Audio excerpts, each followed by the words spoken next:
Welcome, daring soul who dares to step onto the time machine without reading the instructions. Today, we will land in a place most fairy tales have forgotten to mention medieval Europe, a land of mud, plagues, and nobles who thought bathing was a suspicious act. This is a place where courage often arrives after a few sips of wine, and politeness dies younger than the average lifespan of a peasant. So before your imaginary iron helmet falls into the mud, remember to hit like, subscribe to the channel, and watch until the end of the video because I will reveal truths that no book dares to tell. Oh, and leave a comment to let me know where you are watching from. I promise I won't send you back to the 14th century unless you enjoy the smell of smoke and rust. Now, welcome to medieval Europe, a place where the idea of a good life meant living long enough to complain about it. If anything surprises you first, it's not the grand castles or shiny armor, it's the smell. A thick wall of odor so dense you could almost touch it. A mixed fragrance of sweat, waste, sheep, coal smoke, and expired hope. It covers every nook and cranny from the square to the church, from guards to ladies. And no, no one thought it was a problem. Personal hygiene in this era was not a concept, but a rumor. Bathing was often considered dangerous, as people believed water opened the pores, gateways for evil spirits to enter. So when you appear with clean skin, you don't look cleaner, you look suspicious. People would look at you as if you had just stepped out of a magical ritual, and indeed, in their eyes, that's exactly what you had done. To survive, you need to blend in with the crowd. Give up the idea of shampoo, soap, or perfume. Replace them with smoke. Kitchen smoke, wood smoke, smoke from something burning that you hope is not an animal carcass. The smell of smoke clinging to hair and clothes is a form of survival insurance. It makes you look normal, less likely to be suspected of witchcraft, and sometimes even masks the smell from livestock pens. To fit in here means to smell like everyone else. And if you feel thirsty after a mud bath, I have bad news. Don't drink water. Back then, water was not the source of life. It was a life or death gamble. Taking a sip of river water was like testing your luck with an entire universe of bacteria. Instead, people drank beer, not for fun, but to survive. The small beer of the time had a low alcohol content, just enough to kill germs and make you forget the stench of the sewers outside. Children, women, priests, all drank.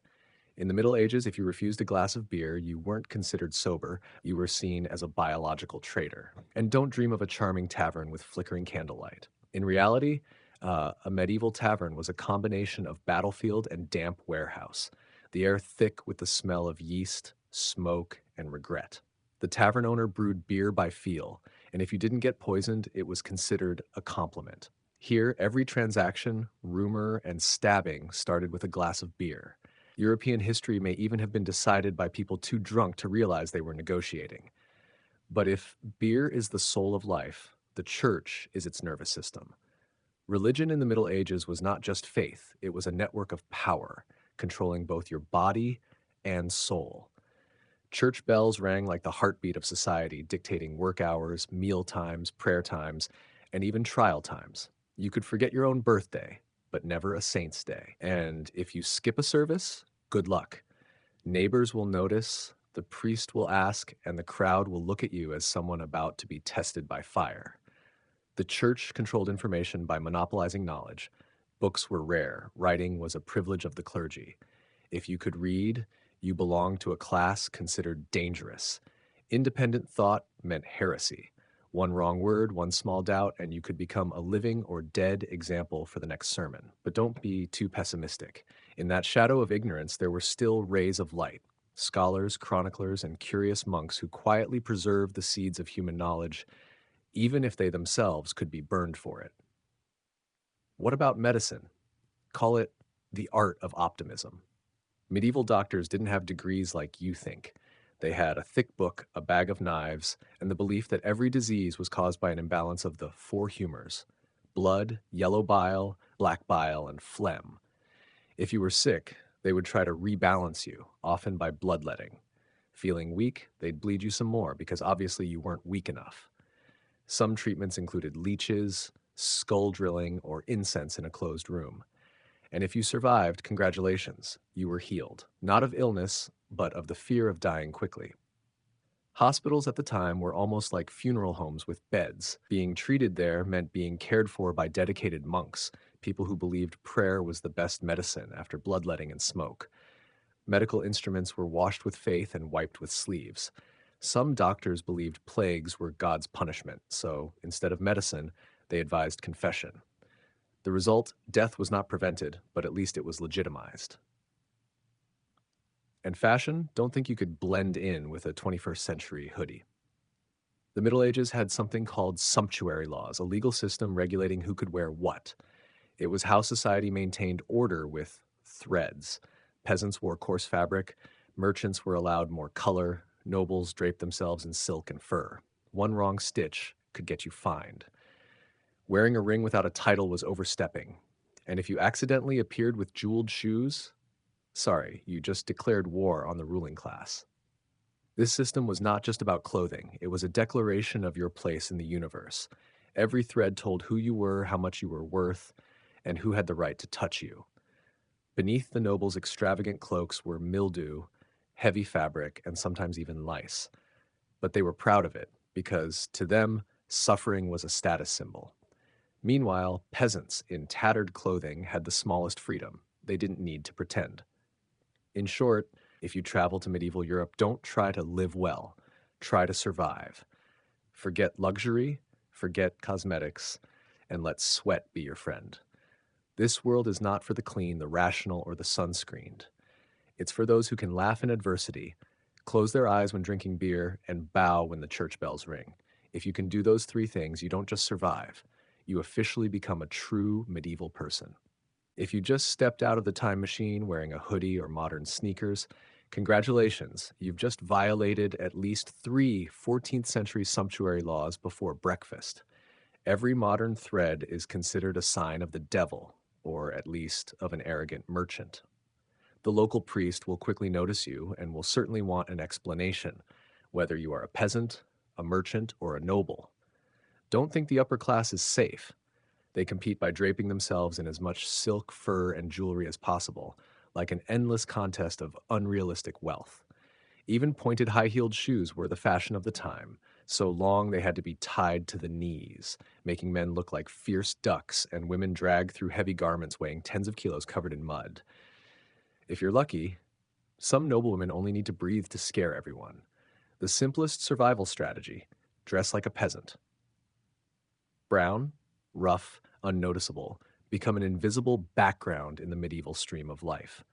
Animals are not friends nor pets. Medieval dogs were thin, scarred predators, surviving by hunting rats and sometimes eating corpses. If you try to pet them, the only possible response is a bite or a strange lick. Cats were no better. Wild, aggressive, and often considered the property of witches by the church. Killing cats to ward off evil only led to rat infestations, fleas, and ultimately disease. Horses? Horses are not mythical creatures riding on clouds. They bite, kick, trample, and flee at strange noises, making brave knights sometimes look like they're riding unpredictable dragons. Other farm animals are similar. Pigs smart enough to try to eat you, sheep constantly fearing death, and geese managing the security system with hatred and disease. Remember, in the medieval world, every creature could be dinner, a disease carrier, or the embodiment of the devil.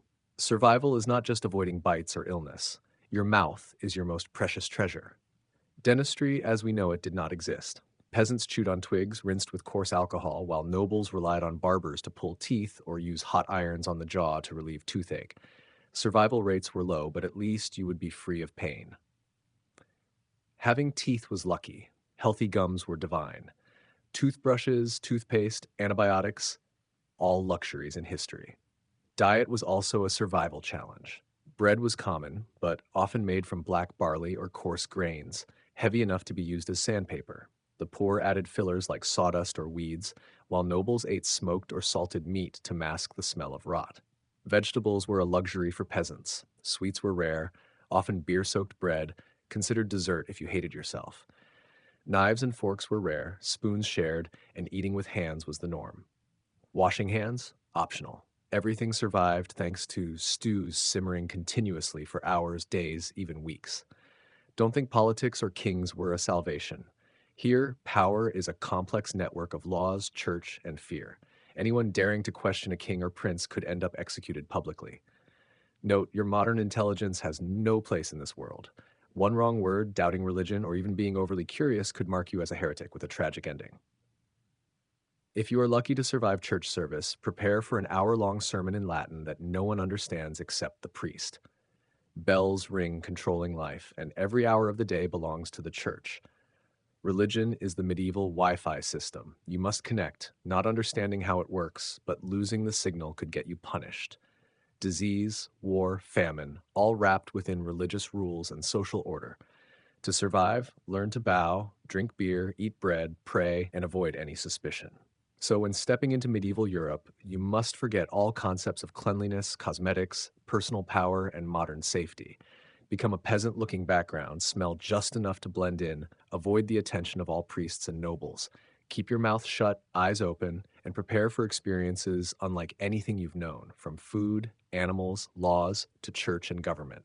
Survival in the Middle Ages is the art of patience, adaptability, and sometimes luck.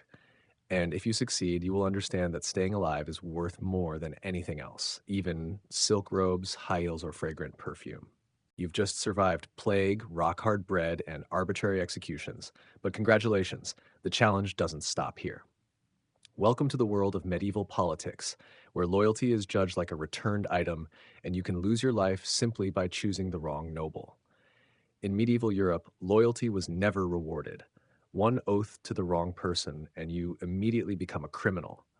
A traitor without evidence, judged only by the glance of an official or the eavesdropping of a petty spy. Power shifted faster than the price of beer in a tavern, and sometimes so quickly that you would sleep under one king and wake under another, not knowing where your village was. Royal deaths were not tragedy, but entertainment. Beheadings, hangings, burnings, or tying to torture devices were the reality shows of the Middle Ages, and children were brought along like they were at the movies. They carried snacks, chattered excitedly, eager to witness the downfall of a traitor. Execution tools didn't always work as intended. A dull axe, a slow strike, and the fear lasted so long you might think you had escaped, when in fact you had not. If you were a noble, you would be prioritized on a special scaffold, perhaps with a priest supervising, but if you were a commoner, you might be lucky to be only beheaded or hanged. Survival here is simple. Say nothing, choose no side, and show no opinion. When nobles quarrel, focus on your shoes. When they ask where you are from, answer, just wandering. Never mention the future, as that is treason and heresy. Silence is life insurance. If you try to argue, you will quickly realize that modern intelligence is not an asset in this world. Instead, learn to say "nescio," I don't know, a magic phrase for every dangerous conversation. It opens a chance of survival when facing people who believe lightning is God's bowling, or that children are conceived by divine lightning. If you explain science, you become a witch or a despised foreigner. Practice nescio for every situation. When a monk asks about the Holy Trinity, when a scholar asks about the movement of the earth, or when a peasant asks why their cow suddenly exploded. The medieval world doesn't care about logic or science. It cares about obedience at the right time and with a humble attitude. Knowledge is sometimes poison. The smartest person in the room is usually the one pretending to be illiterate, bowing repeatedly and repeating, "Nescio, nescio, nescio." Language is a weapon. Latin is the language of power, and one wrong syllable could land you in prison, accused of heresy or worse. Therefore, humility and the ability to avoid confrontation are the most important survival tools. Foreigners, especially those who don't understand the laws, often live longer than clever but reckless locals. If dragged into theological debate, don't use reason or science. Undiscovered truth won't help you survive. The magic phrase "nescio" plus a small nod is all you need. Church bells dominated medieval life. They did not just signal time, but controlled behavior, warned of danger, announced executions, weddings, or plagues. The sound of bells was God's push notification, and ignoring it could make you a victim. Every town had at least one bell tower, and its sound could carry for miles. Hours were divided into matins, lords, prime, ter, sex, none, vespers, and compline, each with its own duties: prayers, labor, meals, rest, or panic when needed. Your natural reflex had to be obedience, going with the flow, asking no questions, showing no sarcasm. Suspicious silence was sometimes a warning of disaster. If you dream of knightly spirit, love songs, and castle balconies, remember that is only the product of poetry and fairy tales. The reality of the Middle Ages was a survival campaign: plague, famine, violence, and marriages for gain, not love. Noble marriages were contracts for land, livestock, and alliances. Spouses were chosen in childhood, and marriage vows were legal commitments hidden under the guise of devotion. Peasants fared no better: early marriage, muddy courtship, and sometimes the source of bloody family feuds. In this context, survival is the art of balance. Keep your mouth shut, bow your head, learn to say nescio, observe the bells, and understand that every action has consequences. Small details like answering someone about your origin or being in the right place at the right time could determine your life. There is no room for intellectual risk, only caution, humility, and adaptability. And here you begin to see that time travel is not just about facing monsters, disease, or strange fashion. It is a lesson in power, the complexity of society, and the ability to survive in a world where naivety or overconfidence can quickly make you a loser. Every decision concerns life, every word is a double edged sword, and every bell toll is the heartbeat of a society full of laws and rituals where you must survive with intelligence, humility, and a touch of divine luck. If you thought surviving plague, witch hunts, and public beheadings was enough of a challenge, congratulations. Medieval Europe still has far harsher survival lessons in store for you. Let's start with the nobility, those who guard their honor as if it were a bank account or a Wi Fi password. A misplaced smile, a lingering glance, or a compliment to the wrong person could get you stabbed, scolded, or dragged before the local lord for flirtatious intent. Romantic ambition was not just risky, it was death wrapped in silk paper. Adultery? Be careful, for it happened frequently, but never discreetly. Every noble court was a soap opera with iron armor, where everyone played both victim and traitor at the same time. If you are lucky enough to be caught, punishment depended on gender. Men might only be scolded, while women often faced death, as priest cum chronis recorded the story to liven up the next day's sermon. Of course, courtly love songs still existed, the idea that a knight could passionately love a married woman without consequence. Reality? Medieval knights were unclean, and women were exhausted from constant fear. Troubadours were even banned from at least 3 principalities simultaneously. So if you time travel, keeping your heart and eyes secret is a survival strategy. Compliment a noble's wife, you'll be executed. Flirt with a peasant girl, you'll be hanged. Smile too long? Expelled for lustful staring. Romance, in short, is disaster. The safest relationship in the Middle Ages was with a straw mattress, although even it could stab you with sharp pieces of straw. Therefore, it's best to remain single, silent, and survive.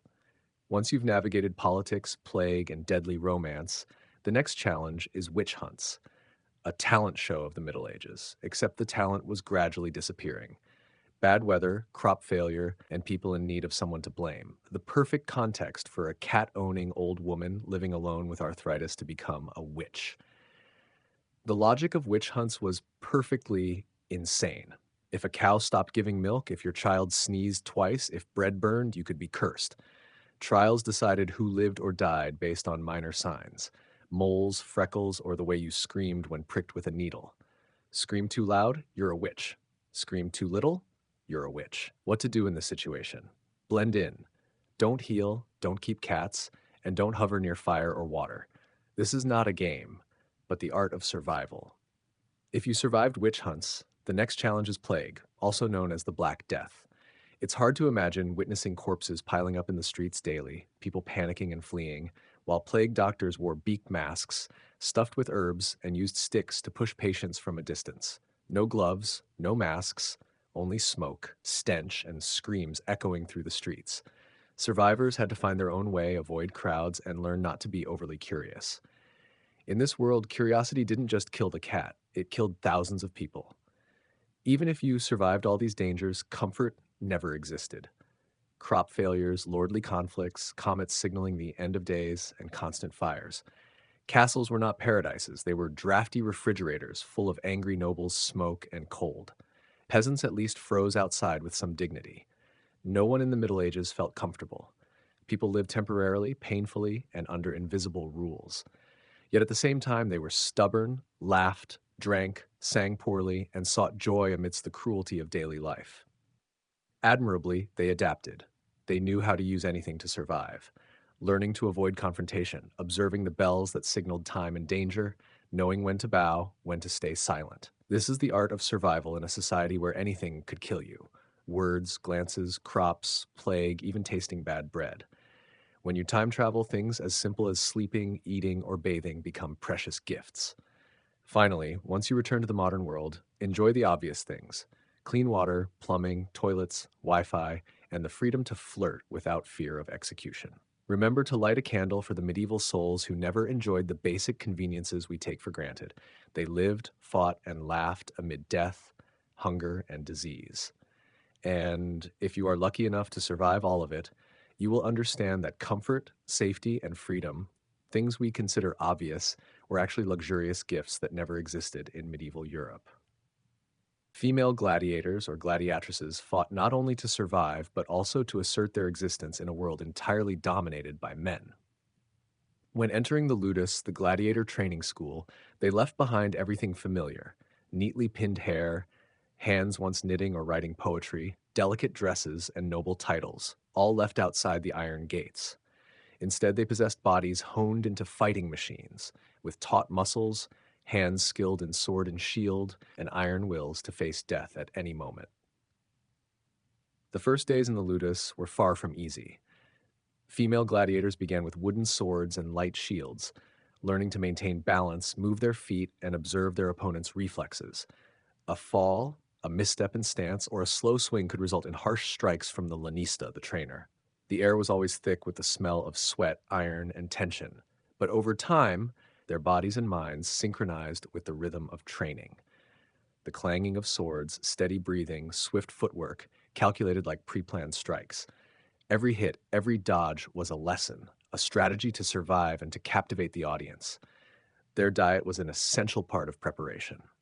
Contrary to the image of bulging muscles in modern culture, Roman female gladiators were sustained by simple but effective food: thick barley porridge, beans, and a small amount of natural fat to protect the body from shallow wounds. Meat was rare, and the softness of fat served as a natural shield against cuts from opponents. All of it aimed to create a resilient, agile body capable of enduring brutal battles under the blazing sun or the flickering fire of the arena at night. Training was not only about combat, but also the art of performance. Each female gladiator learned to control the audience's attention. A provocative stance, a pause before the final strike, swinging the sword so the light glints at the precise moment, or moving to make sand fly and emphasize every clash. They did not fight merely to survive. They fought to enthrall the crowd, to earn respect, and sometimes to gain freedom through the missio. It was a deadly play where every drop of sweat, every scratch, every fall became part of a story told in blood. Sometimes training included unimaginable challenges, fighting wild beasts. Lions, bulls, even leopards were released into the arena to test agility, courage, and tactical skill. Not all female gladiators survived such encounters, but it was precisely this challenge that turned the survivors into legends. Roman audiences, drawn to danger and daring, watched as these women transformed the arena into a stage where strength, speed, and cunning became the sole language of combat. Interestingly, although their presence initially shocked and even astonished Roman society, they gradually earned respect from their male counterparts. Initially disdain and sometimes ridicule, but upon witnessing swift movements, clever tactics, and remarkable composure under the pressure of death, many male gladiators learned not to underestimate the gladiatresses. Some female gladiators even became icons of the ludus, earning nicknames like Amazona, Achillea, or Livia the Sword, reminders that they were not merely fighters, but living legends. On match day, everything was orchestrated like a grand festival. Drums resounded across the city, banners fluttered, the scent of roasted meat mingled with sweat in the air. When the names of the female gladiators were announced, the crowd cheered, a mix of shock, delight, and intense longing. They entered the arena with deliberate grace, armor sparkling in the light, each step a declaration: I am here, I am not just a woman, I am a warrior. In these moments, the contrast between image and reality was most captivating. Romans believed women should only adorn temples or serve the family, yet under the sun or torchlight, the gladiatrices stepped in as legendary female warriors, embodying Amazons or other mythological figures, proving they were both beautiful and deadly, powerful and proud. They did not merely fight, they claimed the right to exist, the right to fight, and the right to be remembered. Behind the sensual appearances and choreographed movements, each battle was a gamble between life and glory. One wrong clash, one slow dodge, or a fierce opponent could end a career or even a life. Some female gladiators were killed and forgotten, but those who survived became living symbols of courage, with Roman audiences shouting Missio for their freedom. They transformed the arena from a male-dominated space into a playground of female power and victory, albeit temporarily and brutally. Through the gladiatrices, Roman history reveals another facet, the tension between ideals and reality, power and control, death and art. They were forced women, yet also volunteers, rebels within boundaries, and legends woven from blood, sweat, and pride. When they stepped out of the ludus and stood under the blinding light, they were no longer slaves, wives, or noblewomen. They were female warriors, icons, legends. Although their presence in the arena was once condemned, the gladiatrices were never merely tools of entertainment. Every step they took on the hot sand was a declaration. I do not submit, I do not fear, I exist. In the eyes of the crowd, they were both objects of curiosity and objects of obsession. Some spectators laughed, some were shocked, but no one could deny the allure of a woman wielding a sword, moving gracefully and ready to face death. It was precisely this contrast between the submission expected by society and ultimate power in the arena that made them living symbols, figures both strange and enchanting, half nightmare, half Amazon legend. The Lanista trainers did not merely teach them to fight, but to fight through storytelling. Every sword swing, every dodge carried meaning, like a rhythm orchestrated to lead the audience from one surprise to another. Moments of combat were not just tests of strength, but also of psychology. A gladiator needed calm, but also had to play with the viewer's emotions, highlighting the beauty of the body, the precision of movements, and the coldness before death. This skill of performing in violence set female gladiators entirely apart from their male colleagues. They were artists, but artists trained through sweat, blood, and sometimes their own pain. They learned to exploit the rhythm of the arena, drums resounding, sand flying, light glinting off steel. A mere thumb flick from the emperor could decide fate, but they knew how to turn each battle into a life and death performance. During training, sometimes they sparred with female teammates, sometimes with men, and sometimes with wild beasts released into the arena. Lions, bulls, even leopards, all tests of emotional control, reflexes, and tactics. A sudden charge, a roar, a swirl of sand were trials of courage and acuity. Beyond combat skills, gladiators were trained to captivate the audience visually. They embodied Amazons, bare-shouldered, glittering armor, one breast exposed, sword raised high. Every movement, every swing was calculated to impress, illustrating strength, asserting power, and challenging moral boundaries imposed by Roman society. Spectators, from nobles to slaves, were drawn to the blend of power and finesse, combat and performance. To them, female gladiators were embodiments of a type of authority women could never attain in ordinary life. Victory brought more than food or gifts. A win could bring fame, admiration, and sometimes freedom, missio. The first wooden sword, the rudis, became a symbol of autonomy, of transformation from slave to legend. Those lucky gained freedom left the arena not only alive, but immortal in communal memory. Their names were inscribed on reliefs, mosaics, and graffiti, celebrated in folklore from taverns to senators' chambers. Yet fame came with risk. Roman ethicists and philosophers saw such actions as moral corruption. A strong woman daring to wield a sword and face death was a threat to the patriarchal order.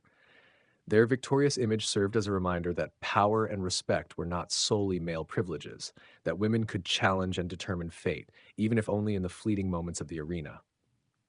Even emperors were torn. Domitian was enthralled by bouts with female warriors, while later regimes banned them, fearing that such displays would undermine social foundations. Under Emperor Septimius Sais, a decree banning women from performing in the arena was issued in the early 3rd century. The official reason was moral reform and the restoration of women's dignity. Beneath that lay fear. Images of victorious women, admired and respected, weakened male authority and threatened social order. Many female gladiators vanished, their names erased from murals and statues, yet traces remained in marble fragments, graffiti, and oral stories. In frontier provinces, news of the decree traveled slowly, and the spirit of the gladiatrices endured. Some disguised themselves as men to continue fighting, others defied the law, turning small arenas into stages for ongoing inspiration. Gradually, as Christianity spread and the games faded, their memory became legend. Official history sought to forget them, but artifacts, the Halicarnas's reliefs, inscriptions honoring Amazons and Aquileia, still remind us that they once existed. These artifacts serve as reminders that women's power, courage, and skill cannot be entirely erased. Gladiatrices transformed the arena into a place where women could challenge the empire, proving that once power was seized, they would never fully vanish. The gleaming swords, the graceful steps, and the moments of victory live on in imagination, in reliefs, in history overlooked, yet real. The final torch may have gone out, but the legend of the female gladiators still burns bright, proving that the courage and power of Roman women were never subdued. Cleopatra was not merely the queen of Egypt. She embodied wisdom, power, and intricate strategy woven from gold, fragrance, music, and politics. Every banquet she hosted was a flawless performance where food, lighting, scents, and people merged into a symphony of power. She understood that ruling Egypt under Roman pressure required more than armies and alliances.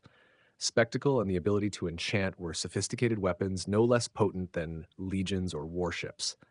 Her dining hall was another arena where luxury, art, and authority converged. Gilded walls reflected torchlight, mosaic paintings featuring lotuses, divine figures, and vibrant papyrus stretched beneath the guests' feet, all emphasizing the queen's supreme status. The aromas of incense, herbs, cinnamon, and spices imported from Arabia wafted through the air, mingling with the music of classical Egyptian instruments, creating a mesmerizing atmosphere that both delighted and reminded all that this was a place where absolute power was displayed. The servants, meticulously trained, fanned rhythms and manipulated scents to guide the guests' moods, becoming indispensable in this theater of power. Cleopatra transformed every detail into a tool for dominance, from the way she held her wine cup, the gestures of turning, the glances imbued with allure or authority, to her choices of who sat near the table and who remained in the background. That space was a mental battlefield where Roman envoys, Egyptian nobles, philosophers, and generals had to consider every word and every glance, for every detail was designed to leave a profound impression and be remembered. Cleopatra's menu was more than food. It was a language of power. Nile fish preserved in wine, peacock tongue and roasted stork, dates glazed with honey, bread stamped with royal insignia, and ancient imported Fernian wine, all carefully chosen to showcase wealth, authority, and cultural sophistication. It is said she once dissolved a priceless pearl in vinegar and drank it in front of Mark Antony, an act both lavish and symbolic, demonstrating that her power transcended material wealth. She could turn the riches of an entire empire into a single sip, displaying absolute authority over all. In the eyes of her powerful guests, Cleopatra was queen, artist, and intellectual warrior. Every gesture, every word, every action was meticulously calculated, blending grace, intelligence, and power in a display both gentle and ruthless. She used the banquet not only to project authority, but also to control, test, and observe the reactions of those around her. A smile, a glance, a flourish in the presentation of food or pouring of wine became a test where each envoy had to question, am I dining with a queen or with a divine entity? Cleopatra's banquets were also classrooms in power. Each participant learned to observe, to respond, and to recognize subtle signs of authority. Amid luxury, she skillfully taught lessons in politics. Power is not merely brute force, but power artfully cloaked in beauty, intelligence, and emotional manipulation. She turned the dining table into a battlefield of the mind, where every word, every glance was a strike, every smile a shield, and every cup of wine a declaration. Her lavish banquets became timeless cultural symbols, profoundly influencing how the world perceives female power. Her image, commanding yet alluring, stern yet gentle, set a standard for leadership, combining authority, intellect, and performative skill. Artists, writers, and historians from the Renaissance to the 20th century drew inspiration from her story to depict a woman capable of challenging societal order, using creativity and authority to direct and enchant those around her. Cleopatra became a living emblem of the resurgence of female power, of the ability to turn any moment into a strategically significant victory. Remarkably, she also used this power to protect her country and people.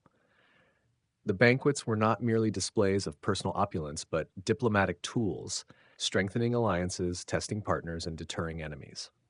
Through art, strategy, and symbolism, Cleopatra highlighted a historical reality. Female power, when skillfully exercised, could be as effective as military might. Roman envoys were not merely enchanted, they had to acknowledge that in the game of power, Cleopatra was a formidable opponent, a spiritual warrior whom no force could defeat with weapons alone. The fusion of power, strategy, and artistry made Cleopatra a living legend. She taught the world that luxury, intellect, and authority could combine into a potent weapon, astounding and commanding respect from an entire empire. In history, she was not just the queen of Egypt. She symbolized autonomy, skillful leadership, and the capacity to transform every element, from food, wine, light, and music to people, into instruments of victory. Cleopatra's banquets, like the arenas of Roman female gladiators, were not merely entertainment but testaments to women's intelligence, power, and courage.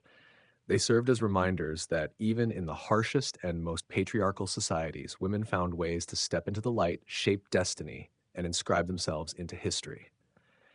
She was not just a queen, she was an immortal symbol of turning power into art and art into power. Cleopatra did not merely conquer Antony with beauty or personal power, she conquered him with a subtler form of power, the ability to turn every detail into a message, every moment into a statement of authority and intellect.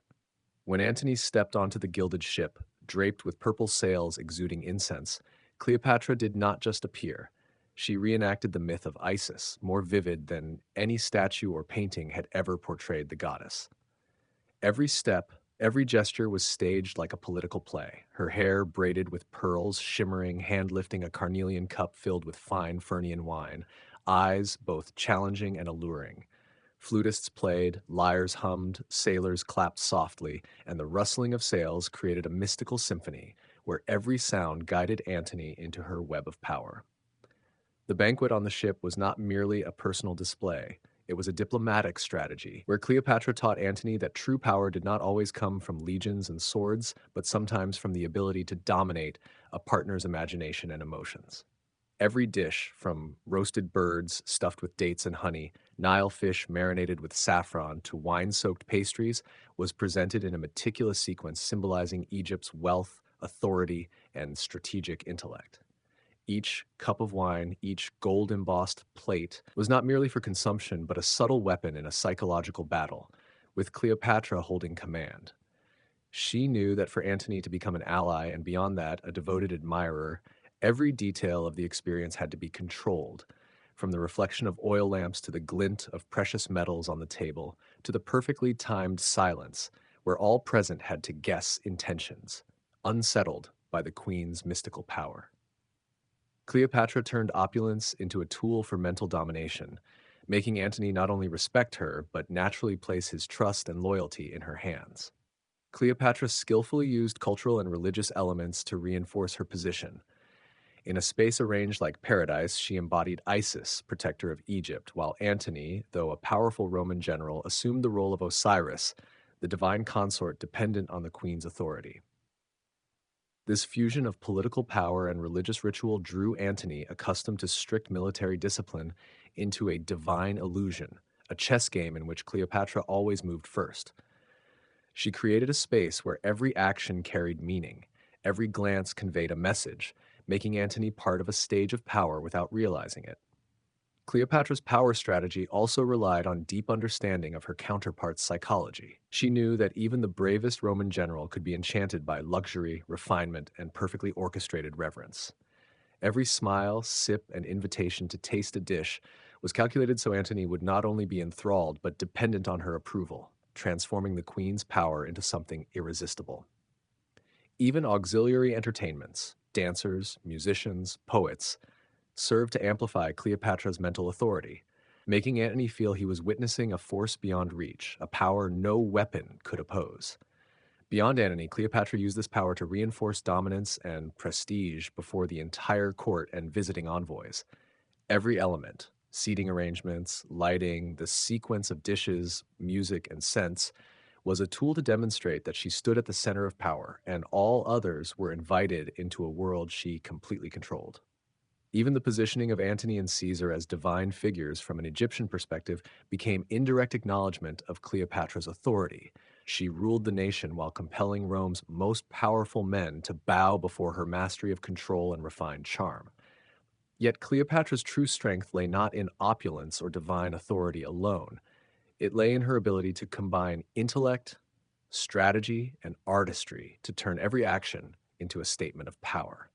She proved that subtlety in every detail could surpass brute force, that female power could be displayed openly while simultaneously becoming a living symbol of intelligence, authority, and emotional command. Every banquet was a lesson in power, with Caesar and Antony as pupils and Cleopatra as the master teacher.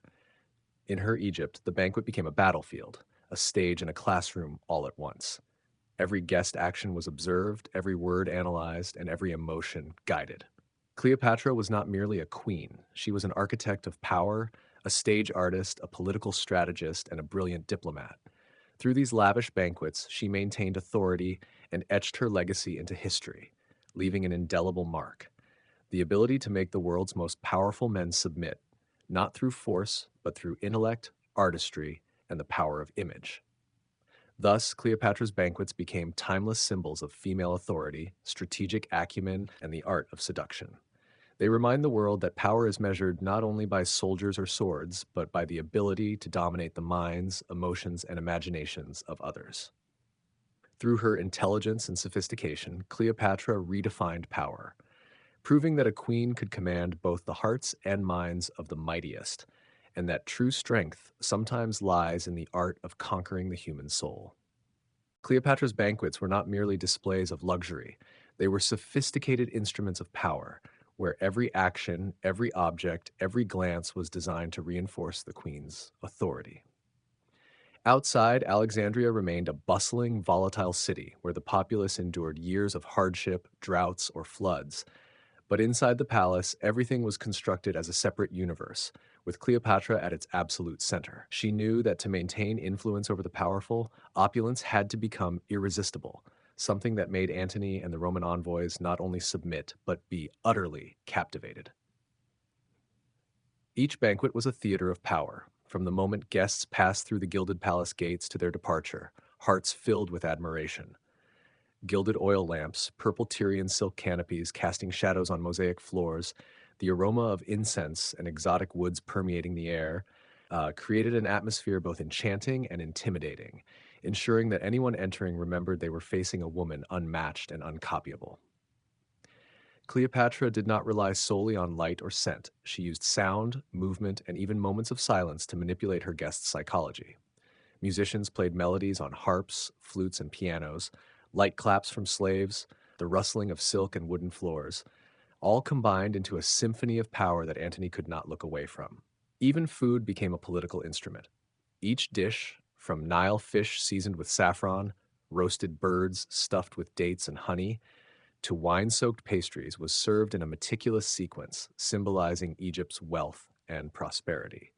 More importantly, Cleopatra used the meal to demonstrate power, showing that all material value, all treasure, rested in her hands. The act of dissolving a giant pearl in vinegar was not mere ostentation. It was a declaration of authority, a vivid metaphor showing she could consume an empire's wealth without harm, while Antony and the guests could only marvel at this irresistible power. She skillfully combined personal authority with divine elements, embodying Isis, while Antony represented Osiris, creating a magical imaginary world where all his actions depended on the queen's approval. In that space, Rome was no longer the competitor. Traditional power was inverted. A man like Antony, accustomed to discipline and brute force, had to acknowledge that true power did not lie in swords or legions, but in the ability to turn every moment into a message, a capability Cleopatra held firmly in her hands. Not only Antony, but even the Roman envoys and nobility were enchanted. They entered a mythical palace where everything, from seating, lighting, music, to scent, was calculated to emphasize that Cleopatra was the center, that true power resided with her. The envoys departed carrying not just impressions of wealth, but profound respect, seeing a form of power that surpassed all Roman rules. In these banquets, Cleopatra taught Rome a lesson. Female power not only existed, it could surpass even the mightiest empire when exercised with intellect and finesse. Behind every laugh, luxury, and game lay a sophisticated political strategy. Cleopatra understood that to maintain power, she had to combine public authority with hidden messages. The lavish banquets were not indulgence, they were stages of power, where she demonstrated that Egypt did not submit to Rome, and the queen submitted to no one but herself. Every detail, from scattering petals at guests' feet to casting shadows with lamps, was a metaphor for absolute control. Alongside Antony, Cleopatra turned the banquets into contests of creativity and displays of intellect, inviting guests to participate in games, imaginative challenges, and even mock hunts within the palace. Every game, every unusual dish, reminded that ordinary rules did not apply to the queen, and only the brave, intelligent, and refined were worthy to enter her world. Those who failed, whether Antony or other guests, were drawn into a network of power from which there was no escape. But luxury and power did not exist without cost. Cleopatra leveraged Egypt's vast resources, gold from Nubia, spices from Arabia, pearls from India, to sustain her personal legend. Beneath the layers of gold and roses, these resources were the sweat and blood of the empire, borne by the common people. She knew that building a legend required sacrificing reality, but for Cleopatra it was strategic. Luxury was power, power was legend, and legend protected the empire. For Rome, this opulence became fearsome. Cleopatra did not merely challenge Antony or Caesar, she challenged the empire itself, demonstrating that female power and intellect could surpass any limit the Roman generals deemed impossible. Tales of the pearl, banquet tables overflowing with rare birds, exotic fish, and fine wine became symbols of mental strength, where Antony and other powerful figures were merely supporting characters in Cleopatra's theater of power. Through these lavish banquets, Cleopatra demonstrated that true power is measured not by armies or wealth, but by the ability to manipulate the emotions, imagination, and loyalty of others. Every night in Alexandria was a vivid lesson in power, a performance ensuring Antony, the Roman envoys, and the world remembered that Egypt did not merely exist. Egypt dominated the imagination, and Cleopatra was the supreme queen, outshining even gods and heroes in Rome's historical record. Even when the shadow of defeat loomed over Alexandria, Cleopatra's banquets continued to become sophisticated displays of power, where she affirmed that authority was not merely armies or empire, but the ability to transform every moment into legend. The queen still chose to wear robes lavishly adorned with gold, drape herself in precious jewels, and sit upon the throne in the grand hall, where the light from oil lamps reflected off the silver-plated ceiling, creating shimmering streaks reminiscent of Mount Olympus. That space, even devoid of military might, compelled anyone entering to bow before Her Majesty, for Cleopatra was not merely a ruler, but an artist crafting an entire universe in her hands. The banquets were now permeated with the rich fragrance of frankincense and myrrh, while gentle music penetrated the minds of her guests. Cleopatra used music and incense to reassert her power, making even Antony, the Roman general who had conquered countless lands, yield to the psychological and emotional force she commanded.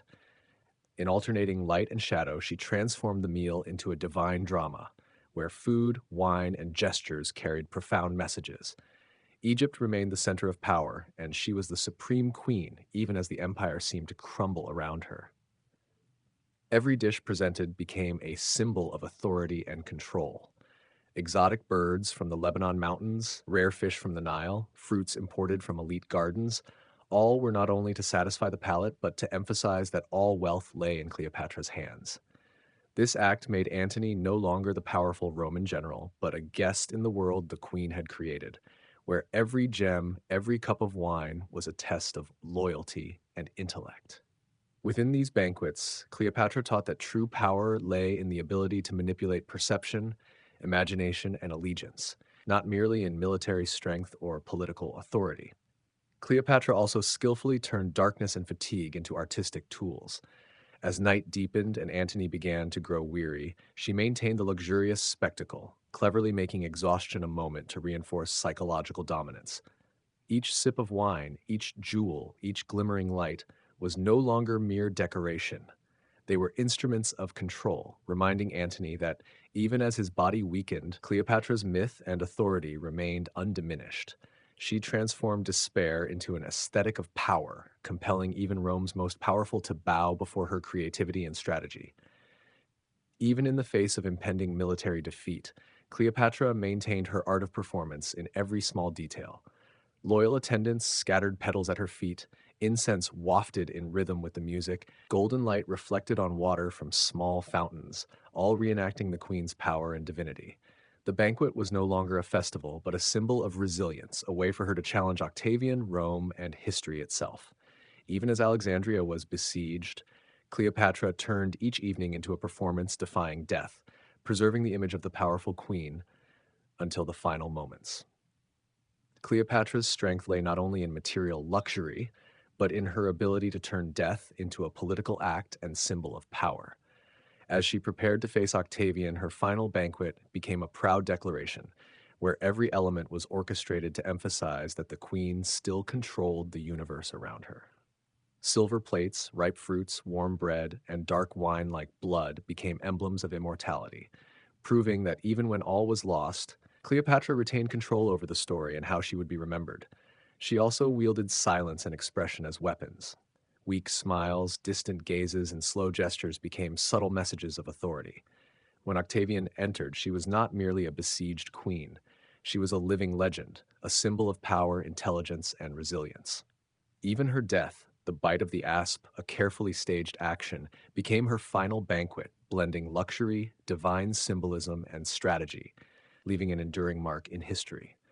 In this way, Cleopatra demonstrated that power is never solely armies or territory. It is the ability to create sensory and emotional experiences to turn the world into her stage. Every banquet, every jewel, every light and scent became a soft weapon, captivating allies, intimidating enemies, and engraving the queen's myth.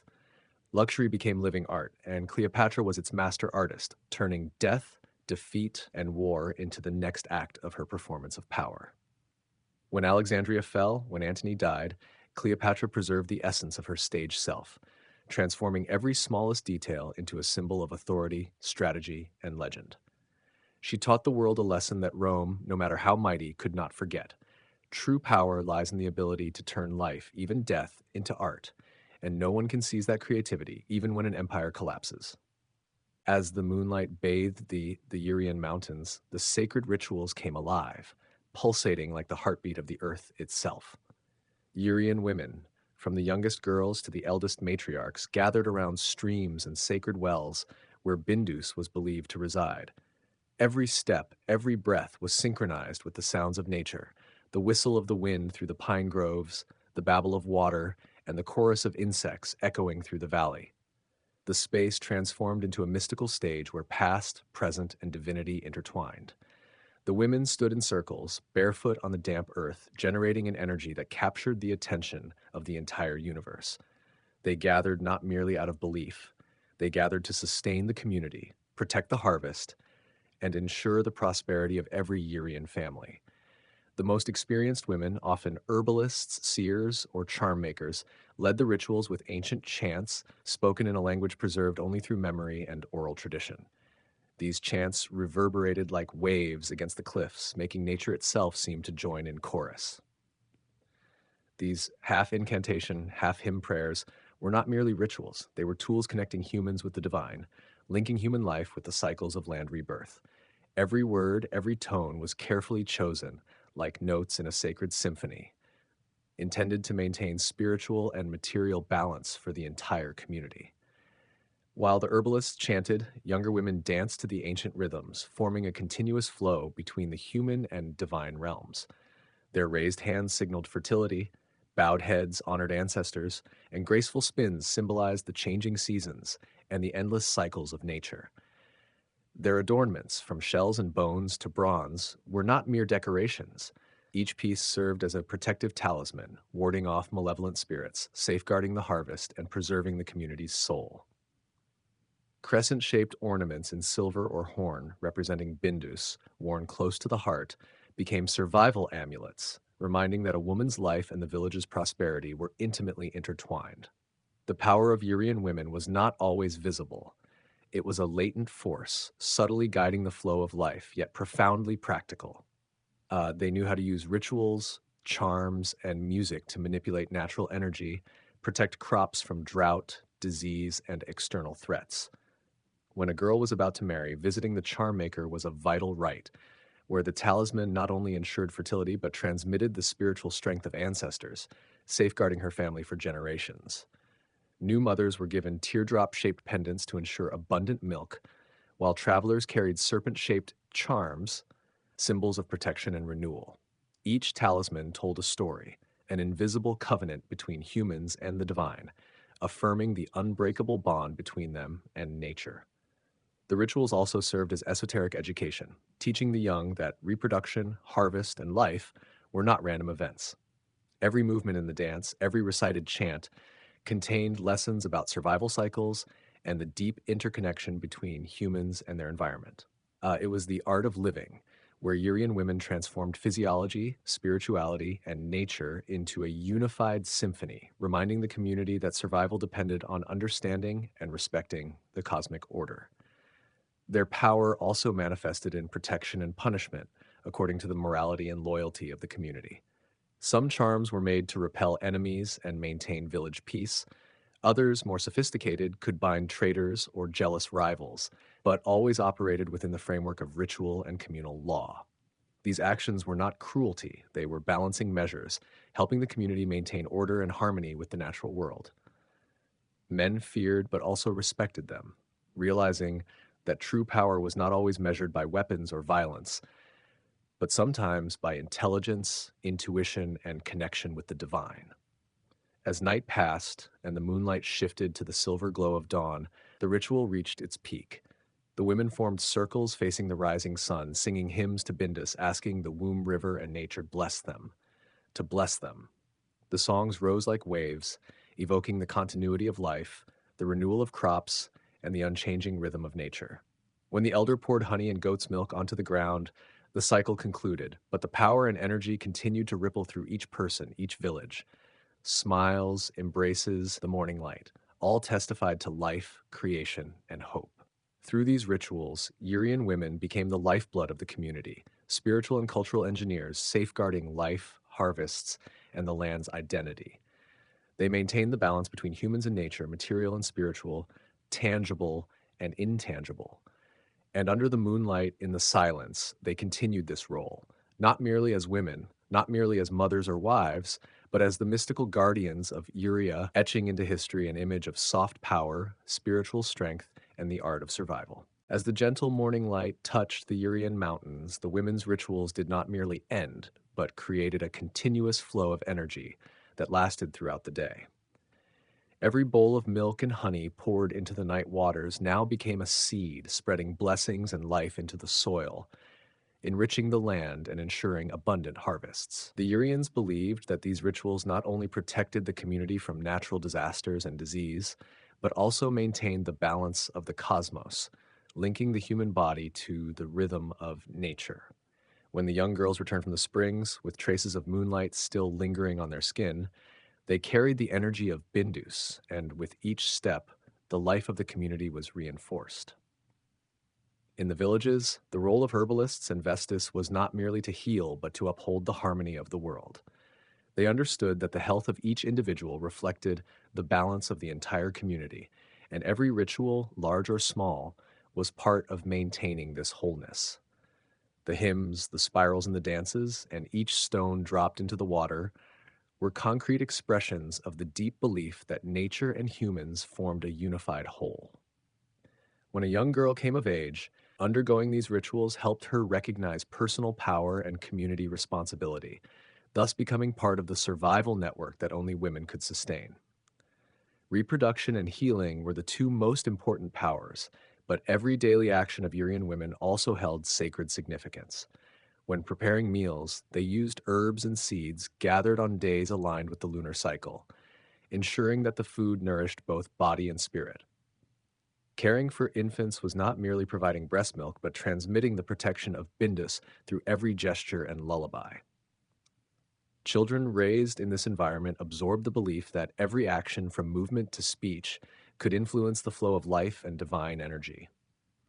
Marriage in Urian society was also a supreme ritual where power, responsibility, and connection with nature intertwined. The bride did not merely become a wife, but a receiver and transmitter of sacred power. Bathing in the spring at dawn, anointing with honey and goat's milk, and tying red threads around her hair and hands were symbolic rites of protection and nurturing. Every gesture was performed with an awareness of eternity and continuity, reminding the bride that marriage was not merely a social alliance, but a covenant with spirits and goddesses. Hymns sung the night before the wedding were not only blessings, they served to bond the bride with Bindus and the ancestral spirits, ensuring that love, fertility, and harmony would endure throughout her life. These rituals were also a means of esoteric education, teaching values of morality, responsibility, and honesty.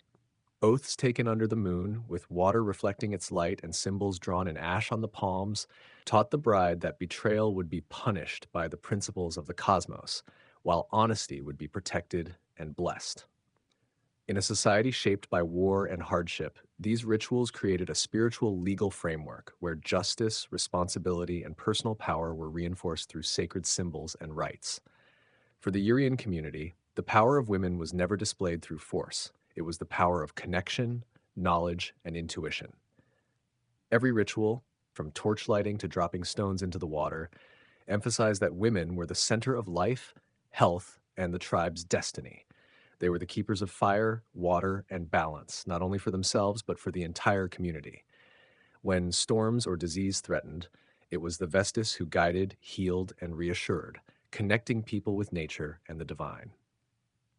A particularly important element of Urian rituals was the silent but potent power of women. While men participated primarily in labor and warfare, women controlled all essential aspects of life: water, food, health, reproduction, and sacred knowledge. Through skillful use of rituals, songs, charms, and herbal wisdom, they created a soft yet unbreakable power, sustaining the community's survival and resisting environmental and societal challenges. As sunlight filled the valleys, the rituals concluded, but their impact continued. Urian women returned home with moonlit skin, souls brimming with energy and knowledge reinforced by the herbalists. They understood that these powers were not mere tradition, but the foundation of the tribe's survival. Every prayer, every dance, every stone dropped into the water contributed to the protection, nurturing, and development of the community. They were guardians of life and tradition, where all generations were connected through the sacred flow of Bindus. The rituals, songs, dances, and talismans were not merely symbols. They were the language of power, belief, and wisdom, enabling Urian women to govern the destiny of the community, sustain life, and ensure that each generation received the protection and blessings of the goddess Bindus. In the darkness of war, disease, and hardship, they were the central force maintaining balance, proving that true power does not reside in weapons or titles, but in knowledge, loyalty to nature, and spiritual strength. With every full moon, the rituals began anew, reminding that life is a cycle and that women's power is the pulse that keeps the cycle unbroken. From dances on water reflecting the moonlight to each stone cast into the streams, all affirmed one truth. Urian women were not merely mothers, wives, or daughters. They were Vestas, herbalists, connectors of humans to the divine, protectors of life, and architects of the future of the entire tribe.